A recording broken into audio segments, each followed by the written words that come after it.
En Ucrania Oriental, las tensiones entre facciones prorrusas y las fuerzas del gobierno suben de tono. Cientos de manifestantes han tomado varios edificios gubernamentales en algunas ciudades donde los rusoparlantes tienen una presencia más importante. Por otro lado, Rusia le advierte a Ucrania que si Kiev usa la fuerza para detener las protestas, esa medida podría desembocar en una guerra civil. Pero el tema del plazo con el que cuenta Ucrania para pagar las cuentas del gas natural provisto por la empresa Gazprom ya ha vencido y no está claro si tomarán acciones contra Kiev o no. El saldo es de $2.000 millones. Convocamos al analista internacional Alfredo Jalife Rahme para hablar del tema. Profesor, un gusto verlo nuevamente. Gracias por estar con nosotros. A mí más, Guillermo, encantado. Profesor, ¿cómo está manejando, cómo está respondiendo a esta situación en Kiev el gobierno interino de Ucrania? Bueno, pues obviamente con mucho temor porque está viendo el desmembramiento de Ucrania. Ya se dio en Crimea, guste o disguste, pues es una falla del gobierno central de Kiev. Segundo, tiene una grave crisis económica que obviamente va mucho más allá de los $15.000 millones que se han prometido. La economía está hecha un desastre, eso hay que reconocerlo. Y luego también está la cuestión de la presión del cobro de la factura del gas ruso, que ahora pues obviamente no va a estar subsidiado. Pero más que nada hoy estas manifestaciones en la parte oriental de Ucrania, sobre todo las tres principales ciudades de Kharkov, Lugansk y sobre todo Donetsk, que ahí es el centro científico, militar, y no hay que perder de vista la cuestión agrícola. Ucrania tiene quizás el terreno más fértil, que es de color negro, que se llama Chernozem, que produce 5 veces más que cualquier parte del mundo. Todo esto está en juego, también está en juego el gas de Ucrania, no solamente por el tránsito que viene de Rusia hacia Europa, primordialmente hacia Alemania.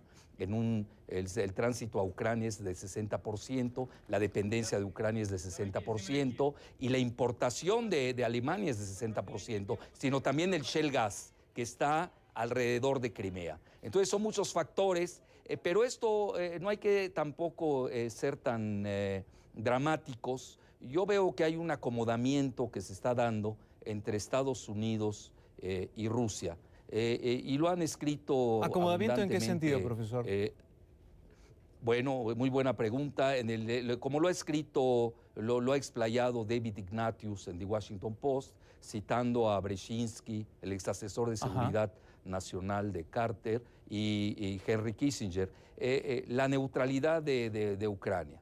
Es decir, llegar a una federación, crear una nueva constitución, garantizar los derechos de todas las minorías, sin llegar a un desmembramiento, que obviamente es un peligro. Ahí hay un y esta problema federación llevaría a una finlandización. Finlandización, es importante el término que usó Brzezinski.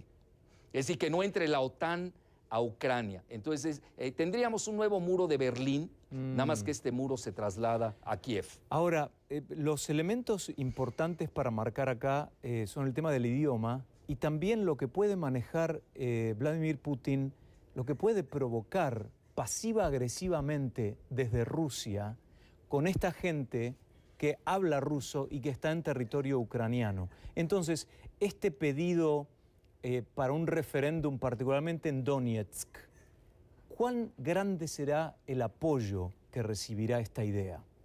Bueno, va a ser muy fuerte porque la población rusófona en Donetsk es pletórica, pero hay que ver esto. Ucrania es un país fracturado de facto, por eso hay que unificarlo. Yo creo que Rusia y Estados Unidos tienen que llegar a un entendimiento. La parte occidental es rusófoba, pero muy eurófila, y la parte oriental es rusófila y no quiere pertenecer al proyecto de la Unión Europea. De facto es un país fracturado.